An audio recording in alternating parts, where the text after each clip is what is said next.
Wherever you go, whatever you do, throw a little at it. Omax, Vest and Briefs. நெல்லை மாவட்டம் பாபநாசம் அருகே உள்ள விக்ரமசிங்கபுரம் பகுதியைச் சேர்ந்த செங்கல் சூளை தொழிலாளி மாரியப்பன் சரஸ்வதி தம்பதிக்கு 2 மகன்கள்.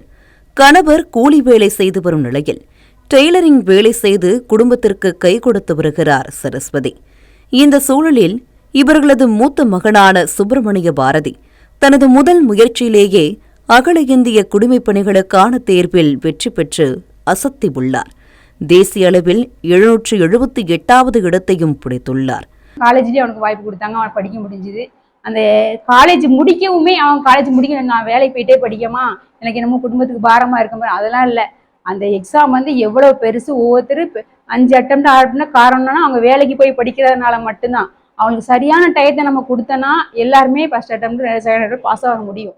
12ஆம் வகுப்பு வரை அரசு உதவி பெறும் பள்ளியில் தமிழ் வழியில் பள்ளிப் படிப்பை படித்த சுப்பிரமணிய பாரதி பாபநாசத்தில் உள்ள திருவள்ளுவர் கல்லூரியில் BA வரலாறு பட்டம் முடித்தார்.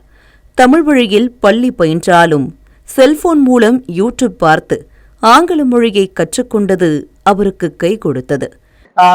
நம்ம சீக்கிரமாவே இந்த சர்வீஸ்குள்ள வர்றதுக்கு எனக்கு மிகப்பெரிய ஒரு சப்போர்ட் பண்ணது all India civil service coaching centre. நான் தமிழ் வழியில படிச்சிருந்தாலும் ஆங்கிலத்திலேயே நான் இன்டர்வியூ கொடுப்பேன் அப்படிங்கறது ரொம்ப ஸ்ட்ராங்கா இருந்தேன். நான் ஆங்கிலத்துல தான் இன்டர்வியூ கொடுத்திருந்தேன். நல்ல மதிப்பெண்களும் இன்டர்வியூல வந்துருந்துச்சு. எனக்கு வரலாறு பாடம் படித்துவிட்டு எப்படி சிவில் சர்வீஸ் தேர்வில் ஜெயிக்க முடியும் என்று பலர் ஏளனம் செய்ததாகவும் நம்பிக்கையோடு படித்து வெற்றி பெற்றதாகவும் கூறும் சுப்பிரமணிய பாரதி UPSC தேர்வை கல்லூரி செமஸ்டர் தேர்வை போன்றுதான் எழுதியதாகவும் குறிப்பிடுகிறார்.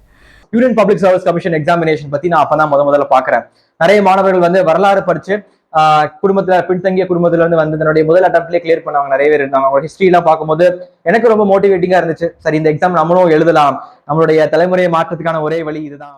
தான் 8ஆம் வகுப்பு படிக்கும் போது மத்திய அரசு வழங்கிய 1000 ரூபாய் உதவித்தொகைதான் பிற்காலத்தில் அரசு தேர்வுகள் எழுதும் உத்வேகத்தை தந்தது என்கிறார் சுப்பிரமணிய பாரதி. விடாமுயற்சியுடன் தடைகளை தாண்டி கல்வியை இறுக பற்றிக் கொண்டால் எந்த உயரத்தையும் எட்டலாம் என்பதற்கு இந்த மாணவரே உதாரணம். தமிழ்ஜனம் செய்திகளுக்காக அம்பையில் இருந்து செய்தியாளர் தங்க சுரேஷ்.